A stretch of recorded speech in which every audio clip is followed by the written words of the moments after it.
Franck Livard, vous venez de remporter le prix Tonac de Villeneuve. Est-ce que c'était une surprise pour vous? Disons que le chat était bien, il venait super bien courir quand même dans le critérium. J'étais un peu déçu de moi parce que j'avais décidé de pas partir et puis finalement c'était une course où il fallait partir.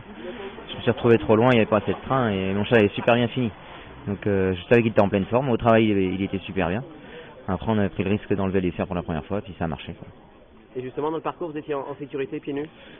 Disons que dans la descente j'étais un petit peu juste, mais une fois que j'ai rattaqué la partie montante, après il était sûr et pour finir il était très bien. Et ce matin, en montant dans votre voiture, vous vous êtes dit, je peux faire un truc? Ah ouais, j'étais très confiant. Ça faisait 2-3 jours, j'étais confiant. Mon cheval avait très bien travaillé, donc je savais qu'il allait bien courir. Après, c'est des questions de parcours, c'est des chevaux qui se valent. Il n'y a pas une génération, vraiment, il n'y a pas vraiment un cheval qui se détache. Donc après, c'est des questions de parcours, quoi. Bon, vous avez battu le gagnant des critériums quand même, Diego Deguelier. Ouais. Non, c'est bien, mais bon, après, voilà, c'est des questions de parcours. Diego Deguelier n'est pas sur son parcours, à mon avis. Il doit être plus à l'aise sur plus long. Voilà, c'est certainement le meilleur de la génération, d'ailleurs. Pour l'instant, vous savourez le programme ensuite? Bon, le programme, on va courir ce qu'il va avoir.